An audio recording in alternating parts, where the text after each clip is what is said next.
everybody. This is Jeff Morton, your host of Let's Talk About It. I want to thank you all for joining me, and those of you who are going to check this out, the recorded version. This is going to be on YouTube, it'll be on Rumble, and it'll also be on Facebook. Of course, it'll be on my website, which is called freefromfear.us. Thanks for checking in tonight. Okay. Now, listen, tonight's show is going to be a little special. It's very special to me because we're going to talk about a place called George Jubnior Repblic, which this particular one that I'm going to talk about tonight is in Freeville, New York. It's not too far from Ithaca, New York. And I'm going to have a couple of guests on here tonight that also went to George Jubnior Repblic. Karen Green's going to be joining us later on here in just a bit, and also Tom Kinney. Both are from George Jubnior Repblic. We spent some time there. We all were there at different times, although Tom and I, we crossed paths. He came about a month before I left. So we're going to talk about George Jubnior Repblic, and I need to give you a little background about what that is. I got to read it over here because my printer's still dead. I got a new one coming. George Jubnior Repblic was started by a guy named William Reuben George, founded the Republic. It was in civic and social conditions reproduced like the United States of America. In other words, we had our own government. We had our banking system. The kids kind of ran the whole thing. We had supervision from adults, whatnot. But we went to school half a day. Some of us went to school all day long, or you could learn a trade. I went to high school for 4 hours a day, and then I was involved in the print shop and also horticulture. Not horticulture. The equestrian stuff, because I worked with the horses. Like my favorite horse, Cloud, died in my lap. Anyway, he started the school. I'm just going to read what it says. In the summer of 1890, he took 22 children to Freeville with funds received from the New York Tribune, the sponsors of the Fresh Air Fund charity. Each summer from then until 1895, the number of children increased. What he was doing was taking kids who were inner city kids, the gangs in New York, and he was taking them out of the city life and then putting them in the farmlands where they could get away from a lot of the trouble that they were in. And then he taught them about the Republic. It was really a cool experience. I ended up at George Jubnior Repblic in 1972, the end of 1972.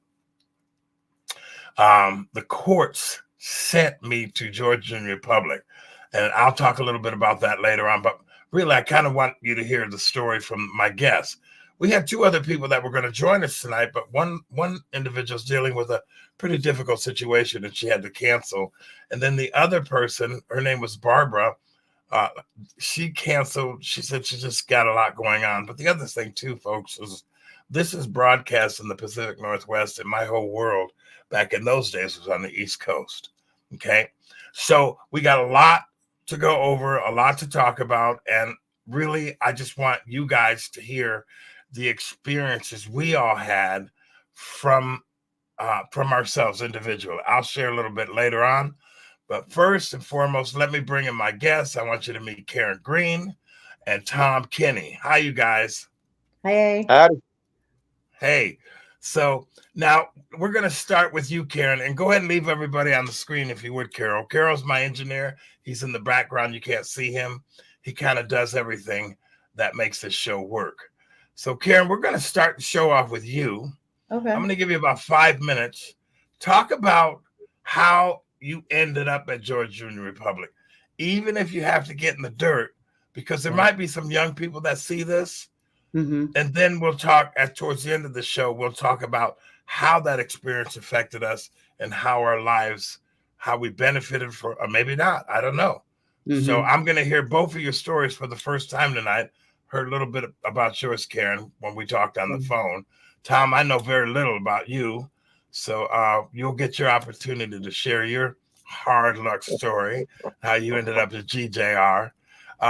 Folks, just for the record, GJR was a bunch of screwed up kids that were up in the mountains learning how to get along with each other. So Karen, you got the show. Give us 5 minutes. So I actually had a lot of family issues. There was a lot of physical, domestic violence that I was experiencing very young between my parents, and as well as alcoholism, drug use, and things like that.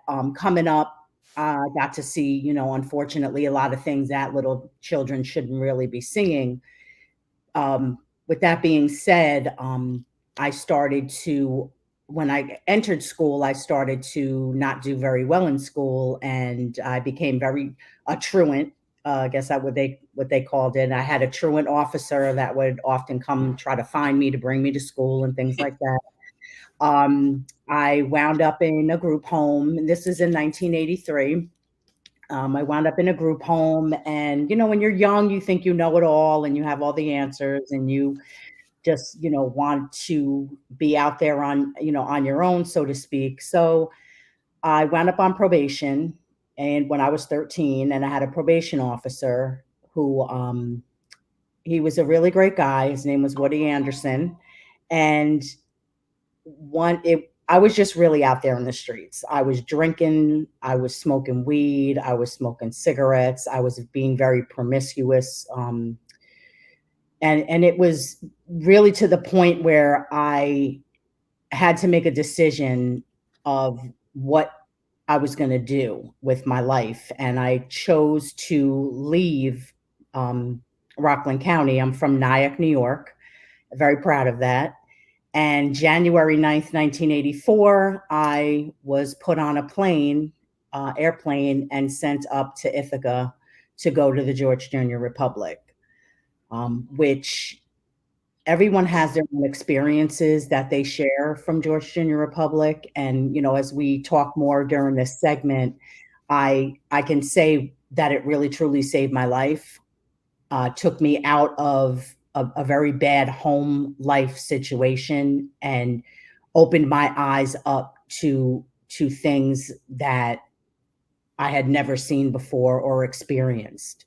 You say get in the dirt, I could say there's times we didn't have food. There's times that, we didn't have a phone. The lights were shut off. We weren't sure where we were going to go or where we were going to live. And a lot of different things happened while I was at George Junior Republic, with my family dynamic. And I was just grateful that to have a roof over my head, a bed to sleep in, and 3 meals a day and snack. So, that's just a little bit of it. I mean, I don't want to blame it all on my family. I've come to terms with a lot as an adult, how some of the choices I made as a child, yes, they came from unfortunate experiences that I was dealing with at a young age, but I also chose, to be in the streets and do the things that I was doing also. So, Okay, so now when you say you ended up at George Junior Republic, how did that happen? Were you standing before juvenile judges? I mean, right. tell me how you ended up in George Junior Republic as opposed to a lockup for girls. Okay, so I did have a choice of where I wanted to go, because I did make the call to my probation officer, and I said, I want to leave Nyack. I need to get out of here. Um, someone very close and dear to me at the time said to me, Karen, you got to get out of here. Like, you're just going down a very dark path, and it's only going to get worse. So I called him and I said, I want to get away from here. And he gave me an option to go to St. Anne's in Albany, Vanderhayden Hall, which was also somewhere up by Albany, or to go to George Junior Republic. So they took me to an office down in Manhattan. And once I saw pictures of horses, I said, that's where I want to go. So I wound up in another group home for 3 months before I left for George Junior on January 9th of 84. But yes, I did have to go in front of the judge. I did have to, he did sentence me, so to speak, to what I thought was a year, but later found out was 18 months, which turned into 3.5 years. So yeah, it was the court system. I was on a PINS petition, which is person in need of supervision, which is something that the court system puts a youth on when they are unruly, juvenile delinquents, so to speak. So that's kind of how I was already in the court system, and how I wound up going to George Junior. Did you have brothers and sisters? I did. I had an older sister.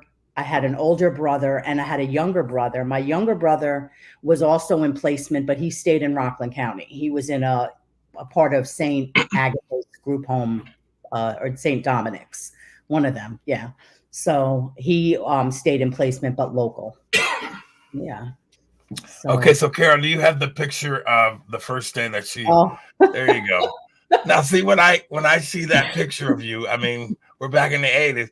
You look absolutely terrified. This was your I first day. Tell me was. about that.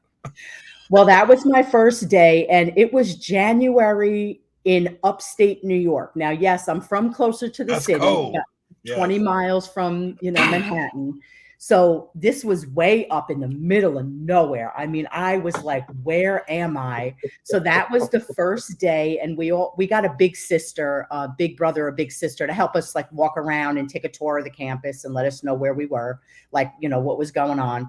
But that was my first day, and that I was 13 years old, and I was pretty much petrified because I was out of my norm. I was out of what I was comfortable with. And now I'm put in a house with 12 other girls who I don't know, with house parents I don't know. It was a scary experience. It was very, very scary at first. To be put together with a bunch of people. Yes, I was in the group homes in Rockland County, but I was also home. I was still in, close to Nyack, but Right. being way upstate and in the middle of January and there's tons of snow and it was freezing. Yeah. Needless to say, I was petrified. So I'm just going to recap what you said. You were getting in a lot of trouble. You were very promiscuous, you said. You were only 13 years old. Yeah. I mean, that had to be a scary time as well for a 13-year-old girl in New York. What people out here in the West Coast don't understand is we learned how to survive back in the day. New Yorkers are different than the East Coast folks. They're just different, or West Coast folks. Yeah. But where you live now? You live down in North Carolina? Yes, I actually came to North Carolina in 2004 with Verizon. I worked for Verizon for 19 years. I took an early retirement in 2019, so I don't currently work for them, but they relocated parts of the business down to Wilmington, North Carolina in August of 2004. So I'm just about at 20 years being in the South. Definitely better weather. Okay, so now, before we switch over to Tom, how long were you at George Junior Repblic? I was there till June of 1987. And that was actually my 16th birthday. That was April 3rd, 1986. They bought me a cake. And that's a different smile. Right. But that shirt says nothing without labor. And that was the motto of George Junior Repblic. And that was one of their shirts. Nothing without labor. I saw somebody posted that in our group. We have a group page on Facebook from a lot of the alumni from George Junior Repblic. And when I saw that, I went, wow, nothing without labor. That was a flashback. It took me back. So, yeah, I do remember that. Leaving, I graduated high school. Oh, that was my horse. And that was, I worked in the stables because like Jeff said, we had jobs half the day and we worked half the day and we got 40 to 60 cents an hour for working and going to school. But I graduated high school. A lot of other things happened during that time, and maybe later in the segment, I'll talk about that. But we will talk about that. Yeah, I wound up graduating high school in June of 1987, a year earlier than my home grade, my school back in Nyack. So yeah, and then I left in June of 87. So 3.5 years I was there. Okay. So we're going to get back into some of the things that happened to Karen's life after she left, as well as the impact of George Junior Repblic. But right now we're going to talk to Tom. All right, Tom, you're up. Give me 5 minutes. We're talking about how you ended up there and when you got there. Go ahead. Well, like Karen said, and I think a lot of people that wound up there come from the same type of background, broken home. There was alcoholism. There was domestic issues. And plus, I never really had, we moved around a lot. So I was always trying to find my way. I was always trying to be part of the crowd. I never really had a circle of friends because once you got to meet people, we had to move away. But got into a lot of trouble. I guess that was my way of dealing with everything, was lashing out. And yes, I was on probation. I had the probation officer, and I wasn't given any pamphlets or shown any pictures like Karen mentioned about horses and all. I was told I'll be going for a period not to exceed 18 months because I was an incorrigible youth and his mother can't handle him.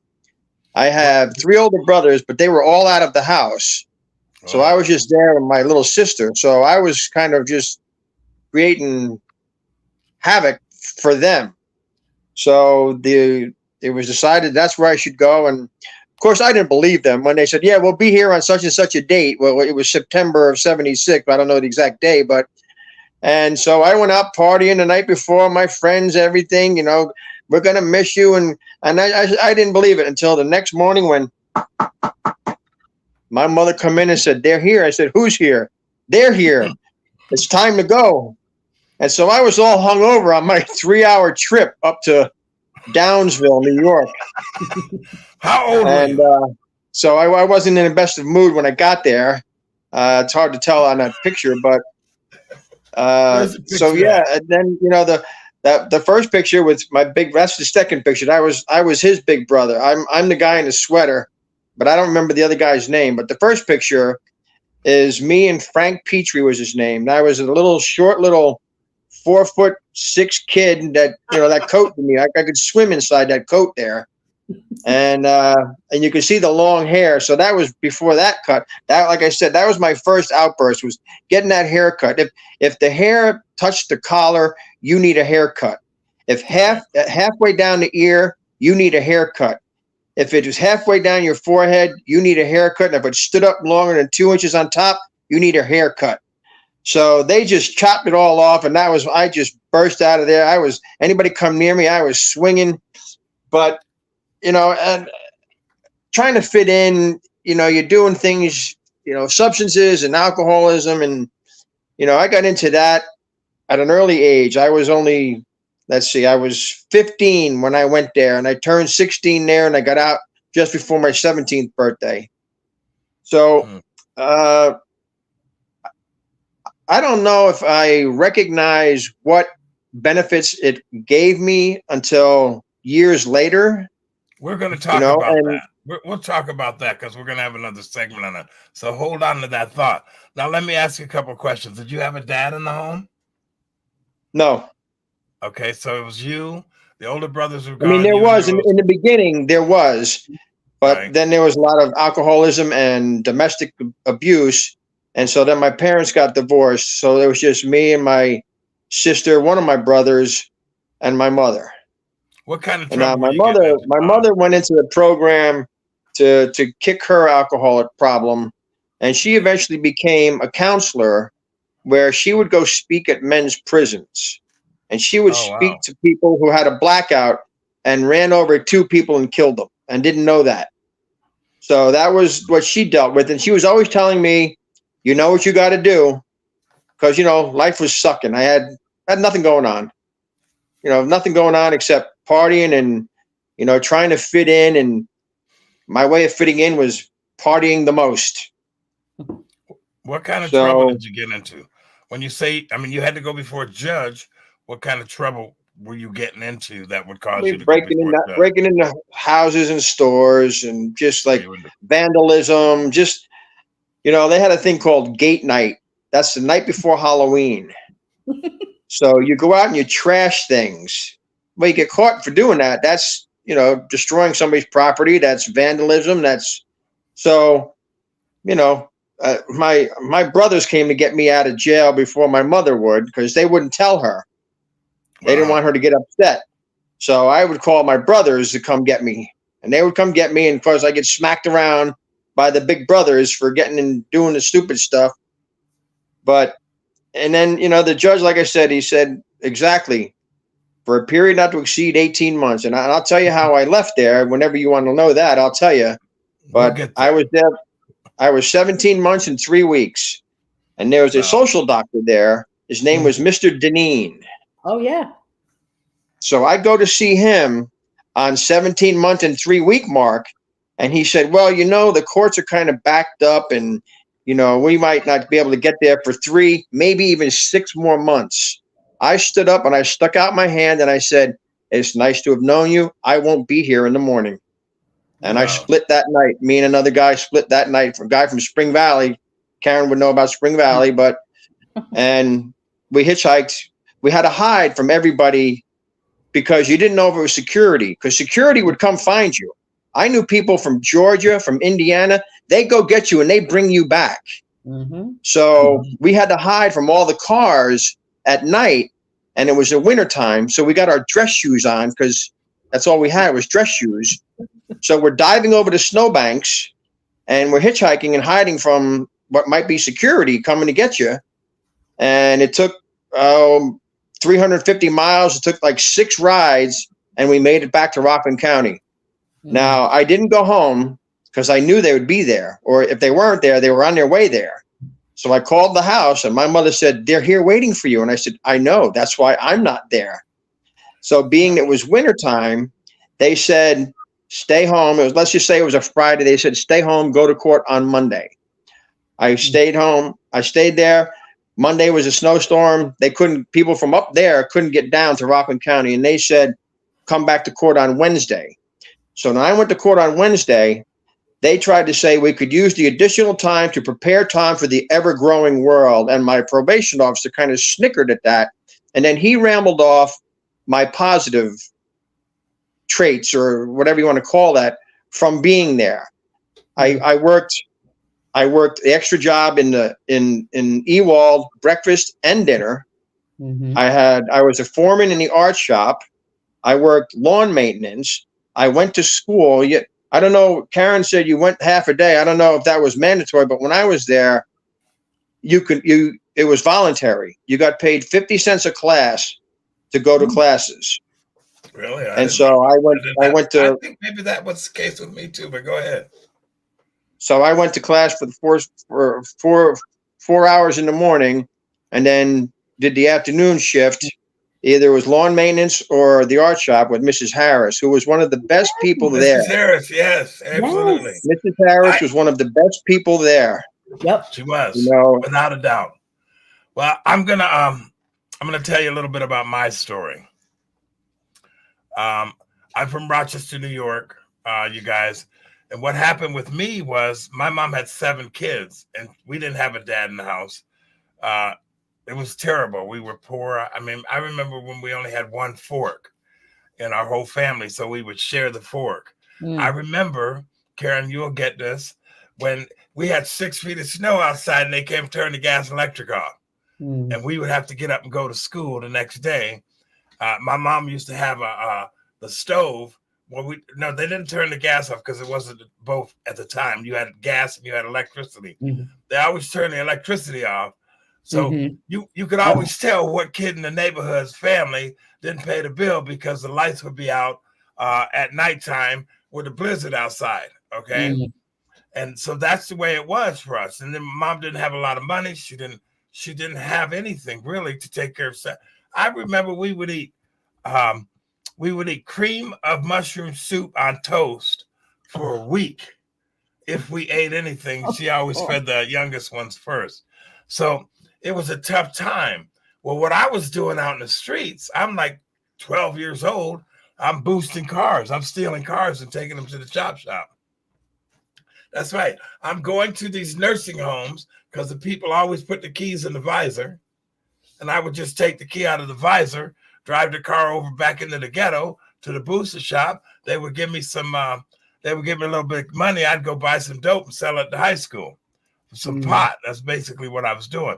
But I was also breaking into businesses and doing all kinds of crazy stuff that you don't think about. Finally, the thing that broke the straw, I had a teacher named Victor Hall, and he had this blue Monte Carlo. I love that car. And I'd skip at school and all that kind of stuff too. But I took his key and I made a mold of it. Oh my God. I made a mold of his key and then poured the lead into it. And so when he'd be in the school teaching, I was out driving his car around with all my friends. And one day one day I came home after putting his car back, and I came home and he was standing on the porch with a couple police officers. So they put me in JDH, juvenile detention hall. And while I was in juvenile detention hall, there was another kid in there. The first time I'd ever heard of any kid shooting a teacher was this kid named Rodney Gayton. He shot a teacher, and he was in the juvenile hall.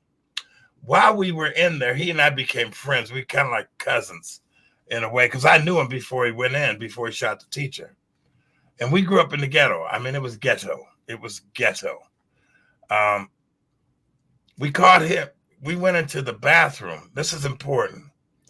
We went into the bathroom, and there was a kid in the bathroom stall, a little scrawny white kid getting molested by an older kid, an older black kid. So we jumped on that kid and stopped what he was doing. And we got kind of patted on the back, if you will. We got recognized for stopping what he was doing. We damn near beat that boy half to death, to be honest with you, because he was messing with one of the little kids. And I was only in there for 30 days, okay? I was only in there for 30 days. And I remember when the judge, my mother took me, my probation officer's name was Don Simpkin. I'm standing in front of this judge before I got sent to JDH. That's why he sent me to JDH, because of what I'm about to tell you.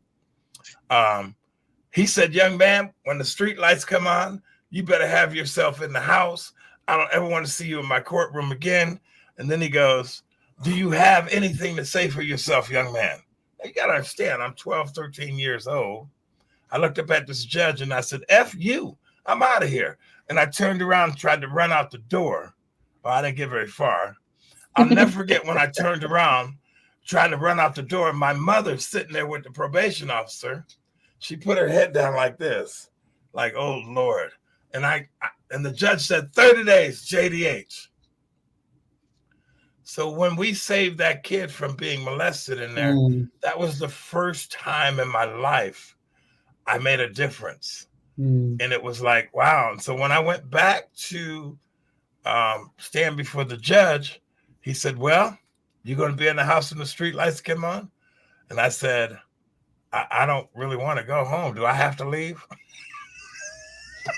Do you have to leave the JDH? So Don Simpkin told them that I was pretty smart and that maybe we should try to do something else. And I'll never forget when we were driving, and I wrote about this in my book, a whole chapter on GJR. When we were driving from Rochester to Ithaca, and it was like a 2.5 hour drive, can't remember. I kept sitting there thinking how much I appreciated him, because in my mind, I was about to go on a journey. I was leaving home. I wasn't going to be sitting in the house in the dark watching my mama cry because she couldn't feed us. I wasn't going to be out in the streets running. I felt like somebody was protecting me that mom couldn't. And my mother was a saint, don't misunderstand me. But 7 kids was hard. And I'll never forget when I rolled up on George Jubnior Repblic. It was in the fall. The leaves were turning orange and green and gold. You know how it is upstate. And I thought, man, this place is beautiful. It's beautiful. And I didn't know what was going to happen, but I think I was just turning 13, but I'm in the custody of the state, and they're taking me to some place, and it was like a journey to me. It was like, whoa. And as we toured the campus and all that stuff, and I got the big brother, and we went rolling around the campus, and I was like, okay.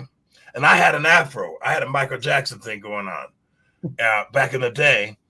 And I remember when they put me down in that chair, Tom, cut all my hair off. I could pull my afro down to my chin. They cut all my hair off. I was like, whoa. Anyway, my story in the beginning, I got bumped into, I met some, he was one of the stockholders. His last name was Choate. That's what I remember. His family's name was on the Choate house that they put me in. He was a jerk. And he was a board member. So he was there visiting, and he started saying all these nasty things to me. And I'm 13 years old. I attacked him, you know. I attacked him, hit him with a couple things. He was a man. And next thing I know, it was a Seidel. So they took me out of the campus and put me in the nut hut, which was where all the kids who had all the problems went. I've called it the nut hut for 50 years. Anyway, I was in Seidel for I don't know how long, probably close to a year. And then I finally got out of Seidel, and that's when they put me back in Choate. And, you know, from that moment on, everything began to change. And the thing I remember the most about being there is I was meeting kids and being involved with kids who had bigger problems than I had, who come from homes that were far worse than mine was. And I began to feel like, wow, I'm not the only one going through this. Mm-hmm. I'm not the only person feeling this way. I'm not alone. And some of the stories that the other kids told me were, you know, your jaw would drop. And so I realized that at some point we were just kids trying to survive broken homes. And I began to take advantage of my time at George Jubnior Repblic. But it sounds like, Tom, with you, tell me about your experience at George Junior. How you couldn't wait to leave. Is that what I'm hearing? I mean, what happened that, you know, I think everybody looked forward to getting out of there. And once you grew up a little bit and realized things weren't so bad, you know, like I said, I worked the lawn maintenance, so I learned how to work on those the International, it was called, the big International with the wing on each side and the one in the back. So you're cutting, you know, 8 feet at a time, 6 feet at a time. And then the art shop, I really enjoyed the art shop. I didn't know anything when I got there. And there was a guy in Newberger. His name was Joe Hoplock, and another guy named Mark Myers. They were Mark Myers. They were the best on the potter's wheel. And that's what they showed. They taught me that. So eventually I was teaching people, and I became the foreman in the art shop. And eventually we had stuff on display at the Robertson Center for the Arts and Sciences in Rochester. And you got a little gold key. That was a big deal in Pottery Land. So, and Mrs. Harris, you know, she was just the best. You know, we took advantage of her good heart. You know, she'd be, if you remember the art shop, there was this side and then there was that side. The side with all the windows and the other side where the door is, we came in. Well, she'd be on one side working. We're on the other side sneaking a cigarette. Mm-hmm. Right. Now she could smell it, and she'd come around the corner. And of course, we just played the game, and she knew. It wasn't hard to figure out who it was doing that. And of course, some of the other kids were stealing the solvents and huffing them. Mm-hmm. Yep. I didn't do any of that and stuff. one guy was found on the ground at the base of the truck's gas tank, down by the Heavy equipment where the horses were and the maintenance. Yeah. Wild Bill Sager, we called him, this big guy, Bill Sager. He's the one, you know, he had to wear them flight suits in the winter. Mm-hmm. These big, heavy duty flight suits, going out shoveling snow. And if you got into the jail crew, you had to earn your privileges. They called them privs. And the best you could get was 4, 4, and 4.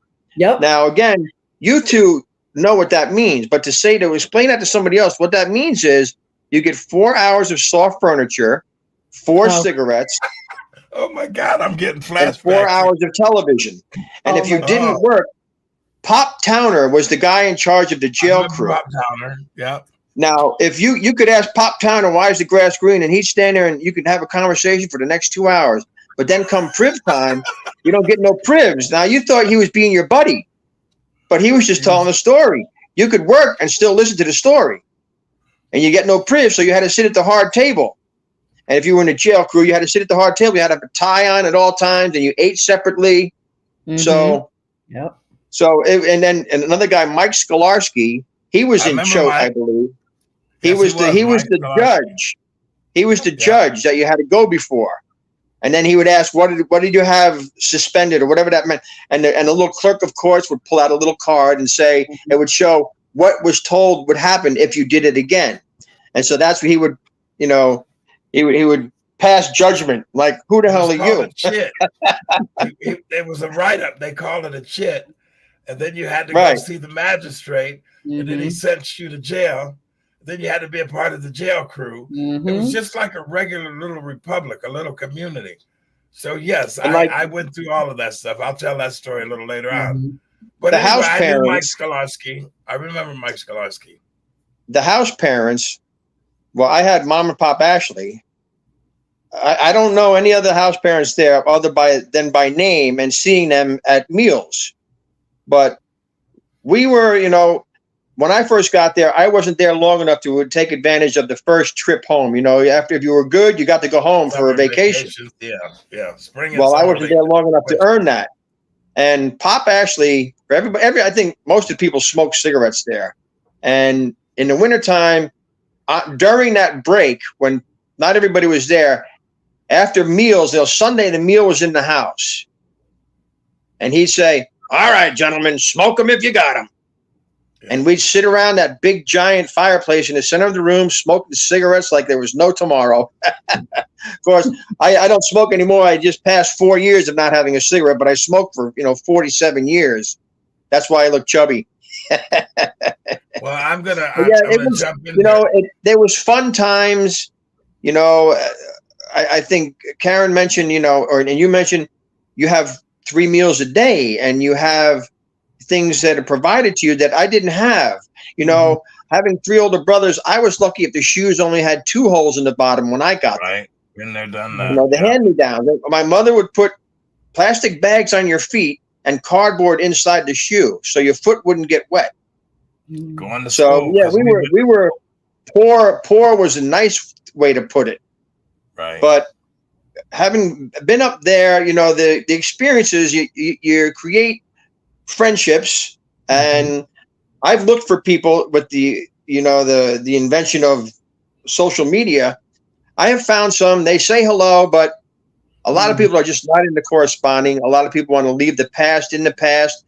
I get a kick out of telling this story to people who get it, people who understand what I'm talking about. Yeah. I talk about the snowdrift. We're gonna jump in here with Karen. Hang on to the snowdrift story, Karen. I want to get back to you because what happened in George Jubnior Repblic for you being female? Tell your story and some of the things that happened to you while you were there. I mean, there was so much transition while I was there. I mean, the beginning, I wound up in Stralem too, and Jeff mentioned Seidel. Seidel and Stralem were special houses that were more close-knit, so to speak. It's hard to explain to people that don't really understand it, but I say it's like a big college campus in upstate New York. There was houses that we call cottages. There was a dining center. There was a gym. There was swimming pool. Remember the swimming pool? There wasn't any bars and there wasn't any fences. You were on your honor to be there. It was not secure. We had jobs. I did horticulture. I did the stables. I did the mail run from Van Cleef. I did, so many different things. I was house laundress. I was house cook. I worked in Ewald. I did so many jobs. But I mean, there's one thing I can say, and I know Tom mentioned, getting in touch with people. I developed friendships there that I still have to this day that we may not talk every day, but social media has definitely brought a lot of us together. Those that were there in the early to mid 80s, that I still have relationships. I hung out with a bunch of people down in Manhattan 5 years ago. We all met up for dinner and we have a relationship and a bond that it's hard to explain to other people that have never been there. Because when I say, oh my gosh, I scraped the wax off of the Ewald floor stairwell because I was in jail because I ran away. And, where was I going in April when it was still snowing?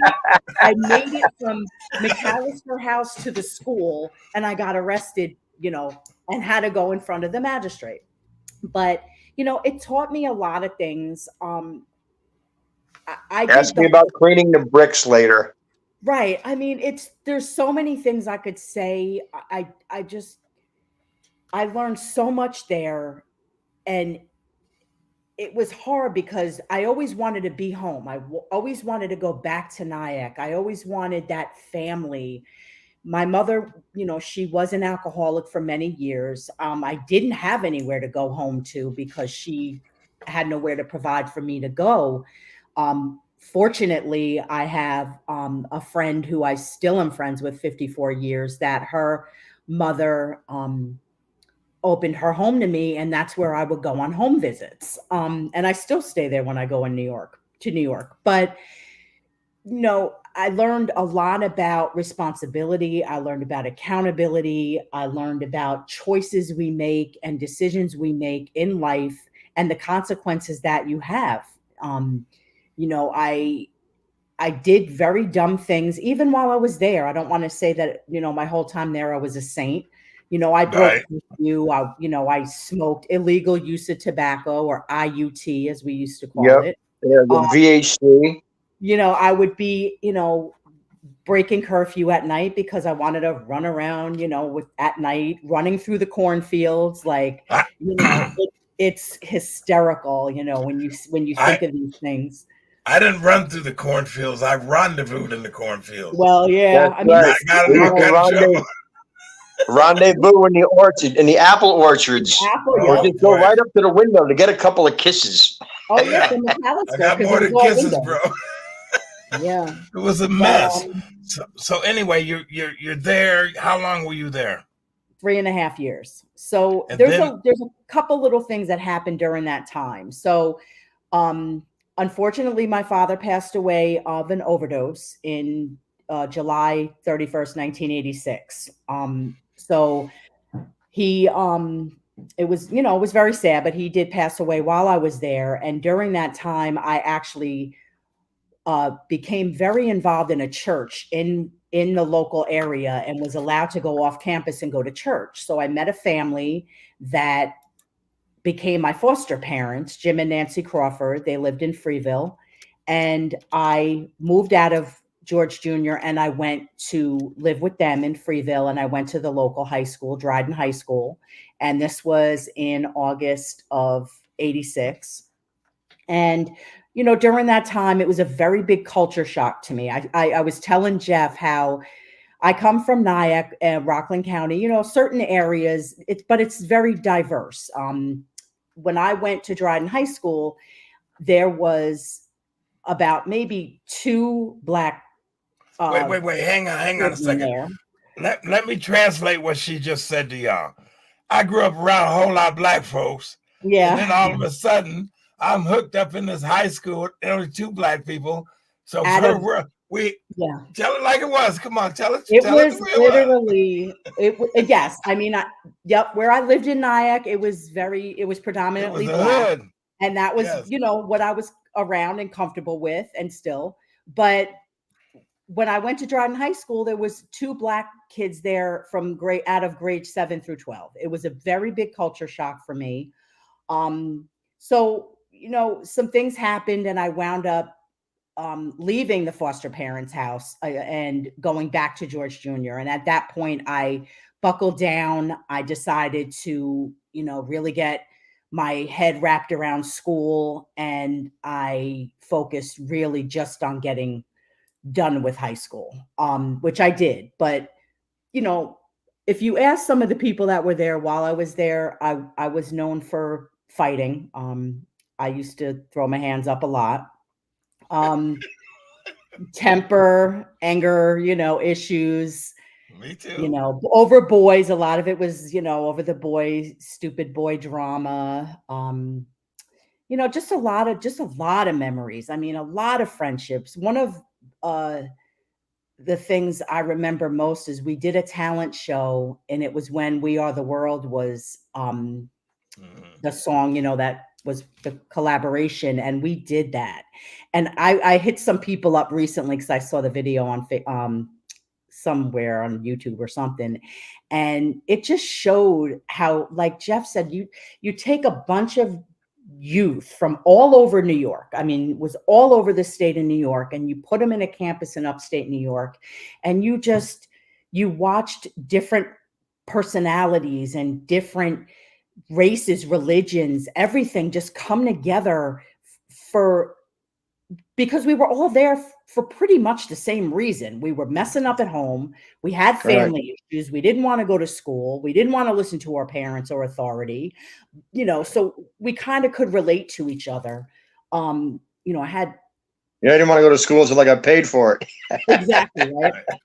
I mean, tubing down the hill at Ewald onto the frozen lake. I mean, that's one of the best memories I have, even though I hated snow. We used to go ski jacking behind Lodge. They called it a ski jack. It was a little stool screwed to two skis. And you sat on that and you went down the hill. And if you can make it all the way down the bottom without falling over, you were doing good. Yeah, see? But, I mean, there's so many memories that, I got to go on trips. We went camping at Tisdale's. I went to Niagara Falls. Forgot about Tisdale's. Tisdale's, yeah. I have a picture, actually. I didn't send it to you, Jeff, but I have a picture of me at Tisdale's in the pajamas that I ran away in. I have to send you that picture. So there's a whole story about me running away in July of 86. Tell the story. Come on. Oh, gosh.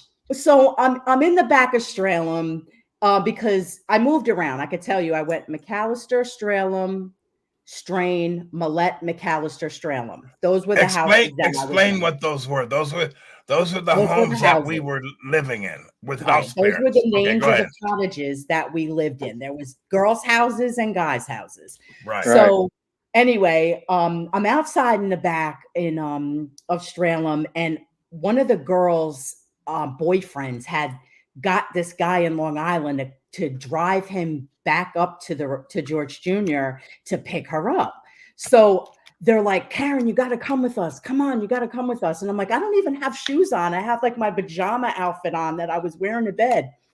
Needless to say, I ran away to Long Island. It was like 5 of us in a Cadillac. We drove 4 hours or 5 hours down to Garden City, Long Island. Yeah. I'm literally walking on Sunrise Highway with no shoes on in July. I wound up making it back to Nyack. Got a ride up to Nyack. Guy I was staying with at the time on that home visit was a crack dealer. But I had to go home because I wanted to see him, and I need, that's a whole nother story. But, it's the mentality that, like Tom said, you're trying to fit in. You just want to be, around people you think you're supposed to be around, or you're supposed to feel like this is family, or, you want to be wanted, so to speak. So, but anyway, I wound up going to court, and they were like, you got to, go back up. So I went back up and stayed until 87. But yeah, I mean, there's just so many things and so many memories and so many people and staff members. I mean, Miss Harris, she passed away. I think it wasn't too long ago. Yeah, about 5 years ago. She had Alzheimer's. I kept up with her. Yeah. She and I used to talk, email, for up until about 5 years ago, for probably 10 years. I love Mrs. Harris. I called her after I had run away because I had made a sculpture in the art class and it wasn't finished. It was at the firing stage. I called to find out if it made it through the firing stage because the concern was that it was so thick that it would explode. Because if there's air bubbles, it would explode, and then all the shards gets on all the other stuff in the kiln. But she said, "You're not supposed to call me." And I said, "I just want to know about that." I found out that it wound up in the display case in the courtroom next door to the art shop. Yeah, that's where it wound up. I got a story to tell about Nancy Harris. She found a picture book, and she said we were doing canvas painting with acrylics. I'd never seen any of that stuff before. Mm-hmm. Anyway, I pulled that picture out and I said, well, I want to paint this. I couldn't do the sunrise, so I did a sunset. And that picture hung on the wall in Ewald because it was really nice for a while. And then they had an art show down at one of the banks, and somebody bought that picture. I remember Nancy Harris telling me somebody bought it for $300. Now, here's the thing about that picture in the book. When I went to Oregon at 17, I ended up going fishing, and I was standing on the shore of this mountain lake, and I looked because you had the picture of Mount Hood in the background, but you were up high enough in the lake to just see the cone. And I was like, damn, if that ain't the picture I painted in that book. And now I'm standing on that lake looking at the very picture that I painted from that picture book. It was really cool. Really cool. Yeah. I want to tell the quick story about when I ran away, because I ran away. And me and the guy named Harold, and we went to a farm, and there was a 1967 Impala with keys in it. Well, you can't leave the keys anywhere with Jeff. We took that Especially when you need a ride. I stole that car, and I'm not proud of this stuff. I'm just telling stories. Mm-hmm. We stole that car. I drove back to Rochester with Harold, picked up a friend of mine. His name was Ed Lino. Then we drove to New Jersey. I got money from my cousins because we didn't have no gas. And as soon as I got the money from my cousin, the car was filthy dirty, okay? I was probably about, 15 at the time. A cop pulled up behind us, and we went to a juvenile detention. Ed was older. He went to jail. But in that JDH that they put me in down in Cherry Hill, New Jersey, that was the most brutal place. I watched kids get beat half to death by the staff, and I was like, wow. And it was a big eye-opener to me because that was nothing like George Jubnior Repblic. Right. I mean, I watched this one security guard take another kid and just smash his face against the wall. And I was like, whoa. And then they put me on a plane. The first time I was on a propeller plane, took me back to George Jubnior Repblic. Tom, I'm going to jump up to you now. Let's talk about when we left. Okay. What happened, Tom, after you left George Jubnior Repblic, and how's your life today? Well, Karen mentioned, you learned. Hang on a second. Do you guys mind if I go a little bit long on the show? Because we're going to do an hour.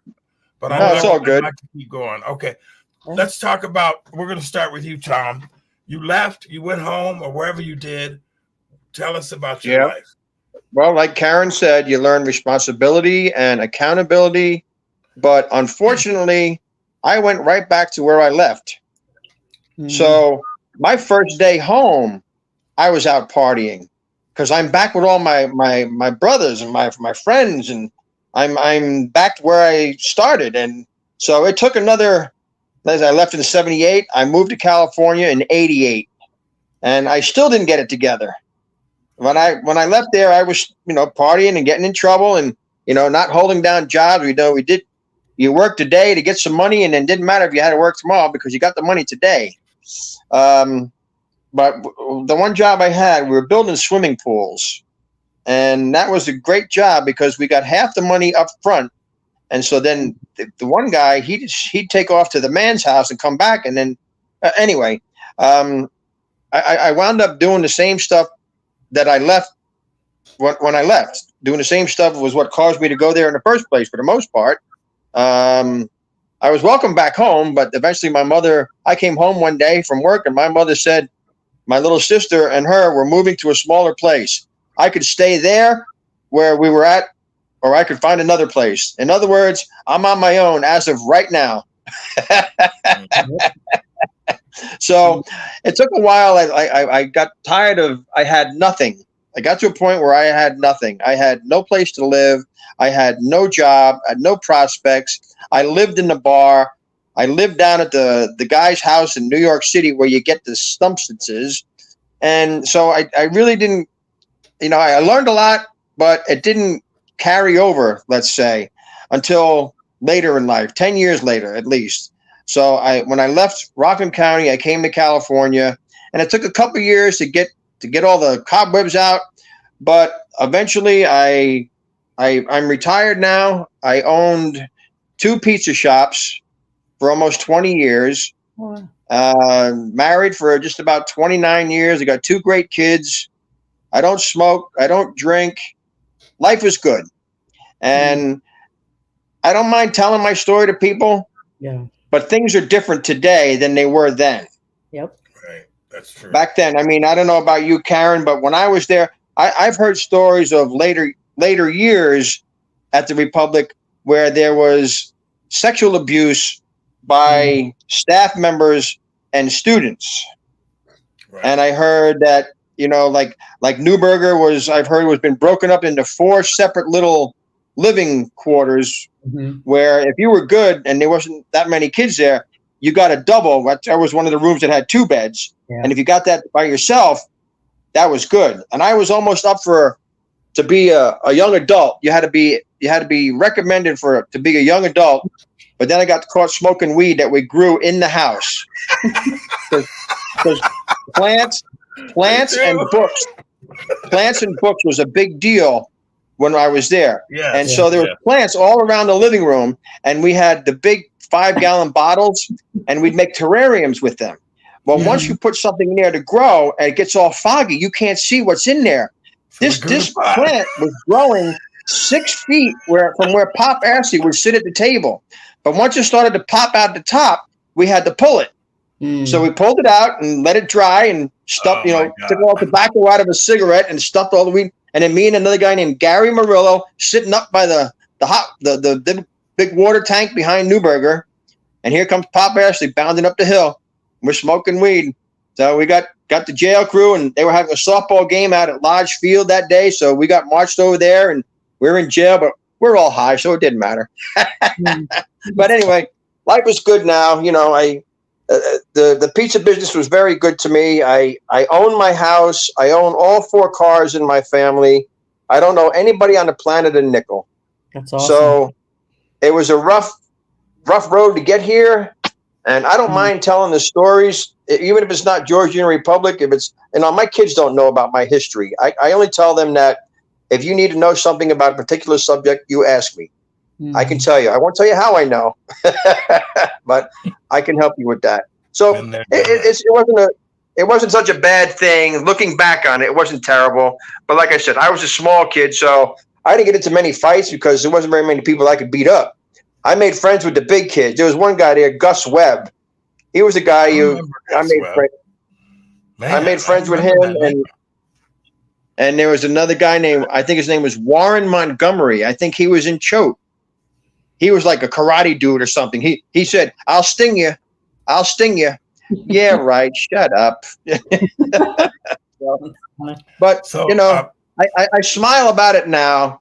At the time, like I said, the haircut, that was my first outburst. I had another outburst with the house parent himself, where we went to blows, and I took off out of there. And there was another guy there that he walked with me around the entire property to calm down. And it was understood that I got in trouble. I got to face the consequences, but it wasn't severe because I realized things that, you jump to anger because that's all you know, out of frustration. So, and I didn't get put on rotation. I got out of that somehow, but so Newberger was my place from when I got there, and the window I climbed out of when I left. Tom, what would you, before we jump to Karen, what would you say to a young person that might be struggling in kind of the way your life was like? What would you say to that person? Now, I mean, it's been 50 years, so times have changed, but there are people you can talk to. There are people that understand you're not alone. You don't have unique problems or situations or circumstances. There are people that are there that will listen. You just have to be, it's hard to admit when you're wrong. It's hard to admit you have problems. It's embarrassing to admit your family is not like your friend's family, where they all sit around a table as a family and have dinner and things like that. Those are things that are hard to admit, but just take a chance. That's all I would say. Just take a chance. And, the old rule from, back in the day, just say no, because that was another thing. I got caught up with the wrong crowd trying to fit in. And so that meant doing drugs and drinking and stealing. And, I was a tough guy when I had 4 of my big friends with me, but just ask somebody, when they say this person will talk to you, if you want to talk to them, talk to them. Don't be afraid. Don't be embarrassed. Once you break the ice, it's good. Life is good. I can tell you from where I'm sitting right now, from where I once was, life is good. And I just told you how good my life has been. So it's an experience that I enjoy sharing with somebody. I enjoy laughing about it with two people that understand what it was like. You know, like I said, mention the brick story when she said you had to scrape the wax off. And if you were disruptive in a jail crew, Pop Towner would give you a bucket and a brush. And there was that back room behind the coat room in the Boskowitz or in the Ewald. Yeah. He'd give you a brush and a bucket of water and say, you start scrubbing those bricks. And he'd tell you, you scrub about 10 or 15 bricks and you change the water. You go back, you scrub some more, you go back and change the water. Or you could just fall into line and start behaving yourself. Yeah, exactly. So it was easy to behave yourself. You know, it was okay, you know. You just learn. You learn what happens if you break the rules, you get in trouble. So it's easier to go along with the program. But when they said I would have to stay there longer than, you know, I remember distinctly his exact words, for a period not to exceed 18 months, 17 months and 3 weeks, I should be leaving next week. And he said, no, maybe 3, maybe even 6 more months. And that's, like I said, I stood up and stuck out my hand and I said, nice knowing you. I won't be here in the morning. And me and another guy split. And I already told you that story. And that was it for me. Karen, before you tell your story, because I kind of want you to go through all of the things that you have accomplished, but I want to just kind of jump in here and say that, you know, what George Jr., because when I went back to Rochester, New York, about 4, maybe 3 months later, I was on a Greyhound bus to the Pacific Northwest by myself. And I've been here pretty much most of the time that I have been gone from Rochester. And the thing that George Jubnior Repblic gave me when I was there is an appreciation for people. I've never lost that. I think people are amazing. I love people. It's one of the reasons I do this kind of stuff. I love people. I also became biblically involved. I learned the history and all this kind of stuff. And I went through some stupid stuff too. I did drugs afterwards. I made my mistakes. But I also ended up owning a couple of businesses, a plumbing business. I owned a restaurant. And today, my wife and I have 34 years. We've had 4 kids. She has 3 of them. Life is good. And it's just been an amazing thing because all of us could have been dead before we even got to 18. That's right. And so I kind of want to say that. And if I was to say to a young person, you know, the situation you're in right now isn't going to be the situation 5-10 years from now. The difference is the choices you make. Right. We had supervision when we needed it, and it made a difference. George Jubnior Repblic has been, it was my salvation, if you will, as a child. And so I have very fond memories. Of course, when I was there, I was ready to leave every day. Of course. However, what I was taught while I was there has been with me ever since. And I just appreciate being able to share this. I appreciate the Facebook group. I appreciate meeting you guys. We were all there at different times, which gives 3 different perspectives. But Karen, you're going to kind of wrap it up for us because your life, and take as long as you need, okay? Oh, wow. What time is it? But within 15 minutes, we gotta respect Carol's time too. But your life, let's go when you left. All right. So I left in June of '87, and I started college immediately when I left George Jr. I started St. Thomas Aquinas, and I was in the summer program and living in the dorm. I actually was at the Spring Valley Flea Market, June 19th, 1987. And anyone who knows me knows I know dates, like it's just sickness I have with knowing dates. But I happened to bump into an old acquaintance who I wound up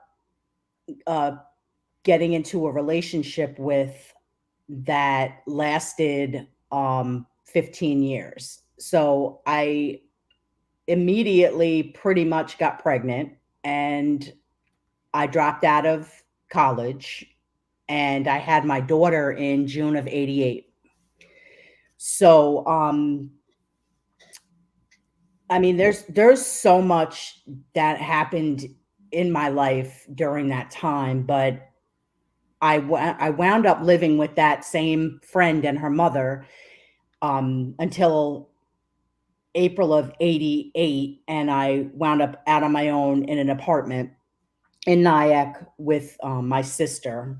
It was her and I in an apartment. So I basically have been on my own since I was 17 years old, paying bills and, just surviving, so to speak, still.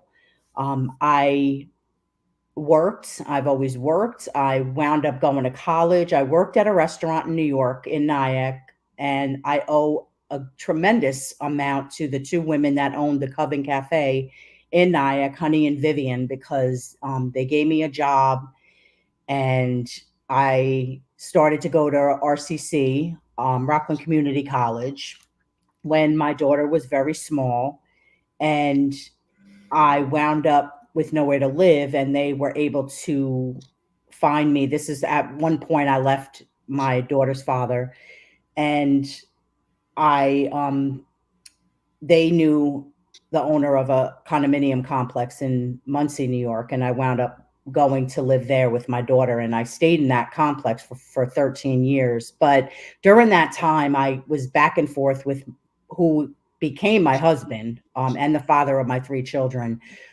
That relationship was an extremely abusive relationship on every level. And I always told myself, and I don't want to get emotional, but I always told myself when I saw my mother getting beat up by my father, that I would never allow that in my life. And, you know, although I learned so much about what I deserve and what I didn't deserve, I allowed myself to stay in a relationship from June 19th, 1987 to December 2nd, 2001. And we actually married on June 19th, 1996, a year after our second child was born. And then we had another child in July of 97. So I have three. But, I got to the point in 2000, end of 2001. So it was December 2001, rather, that I became very close with God and decided that I was going to end my marriage with my ex-husband, and I needed to move forward with my life, and I didn't want to be treated like I was being treated anymore. But during that time, I had graduated from Rockland Community College with an associate's degree, and then I also went on to St. Thomas Aquinas again, and I got a bachelor's degree in criminal justice.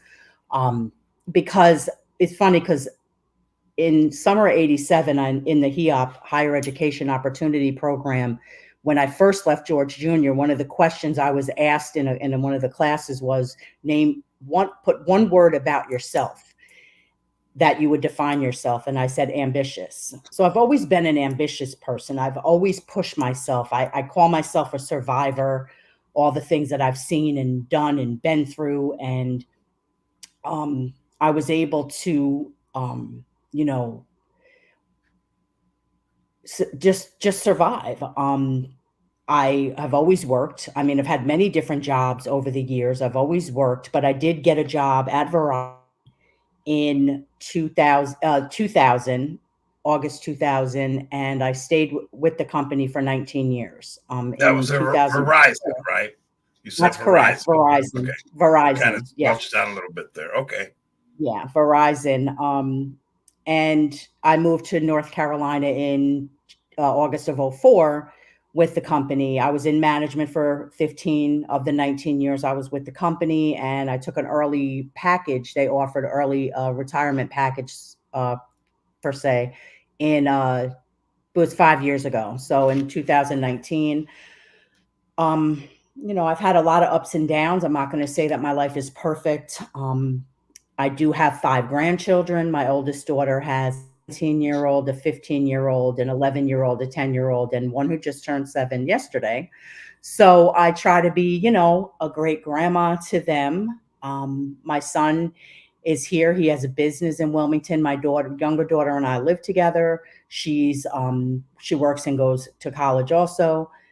But I'm not going to say that I haven't still had struggles. I still have struggles with it being emotional. I take friendships and relationships very seriously. I think I still, longed for things that I didn't get from my upbringing and my childhood. But I don't dwell anymore. Like I really don't dwell on the negative parts of my past. I try to use the things that I have gone through to put more positivity and joy out in the world. I've done things such as mentoring young girls. I've spoken at different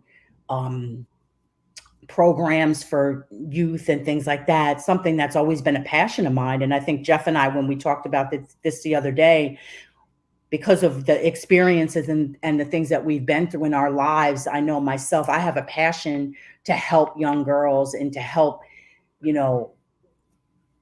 these girls to see that, being promiscuous and doing all these things when they're really young, they're going to look back. Because I remember sitting in Strain House, which was at off-campus house on Main Street in Freeville, and Mrs. Valenti said, "You're going to look back at these things," because I was in love with one of the people there, and, I was head over heels, and she just was having a talk with me, and she said, "You're going to look back years to come and laugh at this situation, because it's going to be such a small period of your life. But when you're there, you think it's the biggest, life is never going to, this is it, but I think of that often. And I think of a lot of the lessons that I learned at George Junior. I learned a lot about,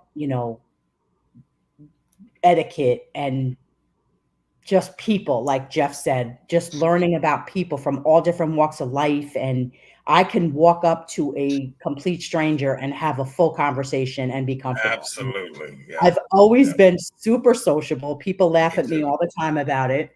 My Facebook page, it just looks like I have this, huge, extravagant life. And I'm just blessed to be here. There are times that I did not think I was going to make it in my domestic violence situation, because it was that bad at certain times.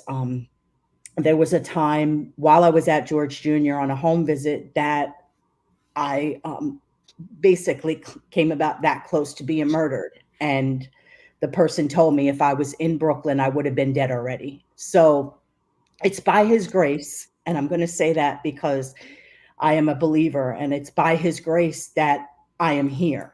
God has me here. My purpose is not served. I know that for a fact. I try to touch people's lives every day. I'm not perfect, but I just try to put joy and happiness out into people's lives and try to make them laugh. And, anyone who comes in contact with me, I want them to leave the interaction with me feeling better than when they came to me, if that makes sense. It does. And we're going to kind of wrap this up here. But you went on to get a bachelor's degree. And a master's. Oh, I forgot. I have a master's degree.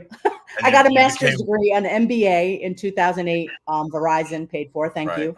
So I have an MBA also. So someone who never went to school, was truant all the time, literally out smoking in front of the school every day, just a mess, wound up getting that much education. So it can happen. This my message to people: if I could do it, coming from the train wreck of a life that I had, anybody can do it.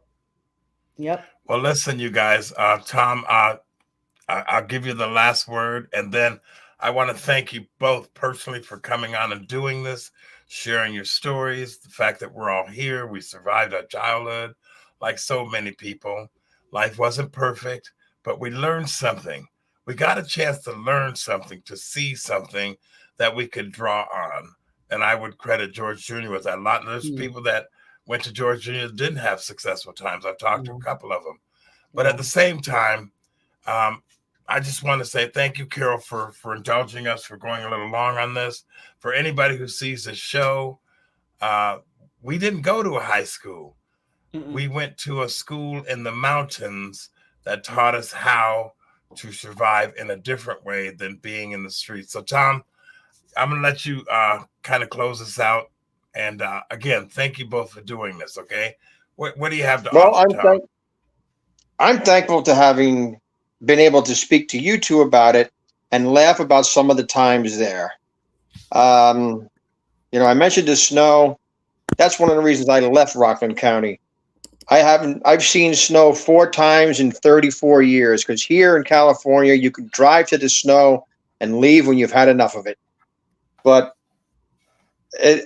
I'm not sure how to sum up this whole thing, other than I'm reliving. I didn't have very many negative things there, other than just cut my hair off, and I wasn't bullied. Like I said, I was a small kid, but I did grow up while I was there. I'm friends with people on Facebook from there, but like I said earlier, some people are just not into corresponding, and I respect that. That's fine. They took the time to say hello, and that was that. I met some good people there. Yeah, the snow. I mentioned the snow.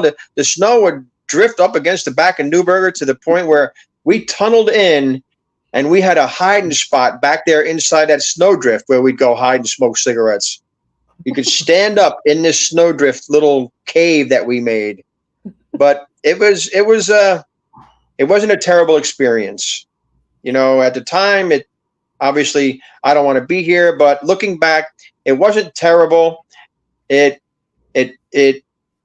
served a lot of purposes.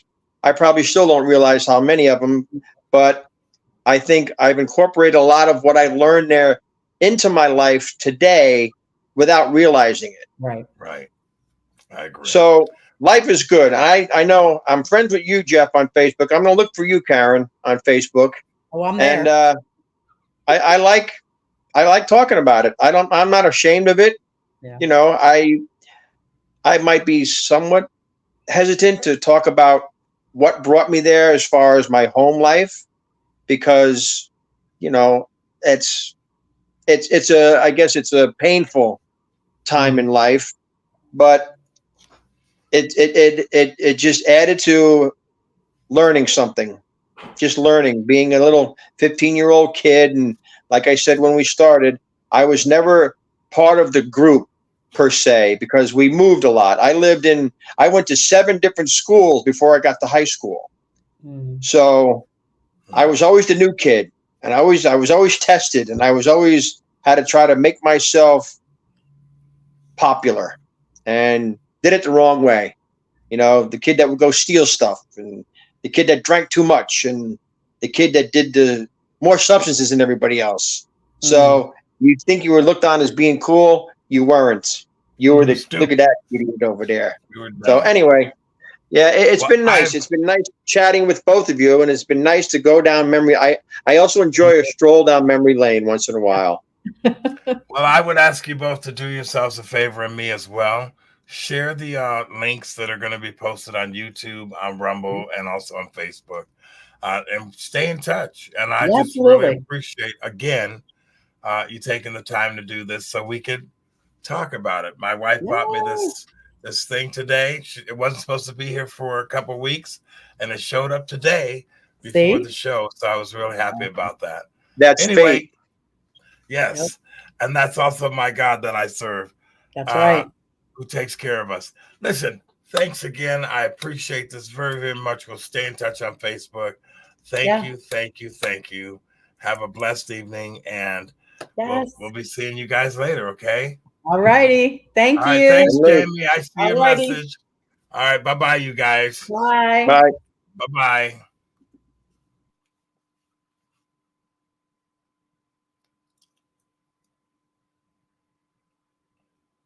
Carol, are you going to end the stream?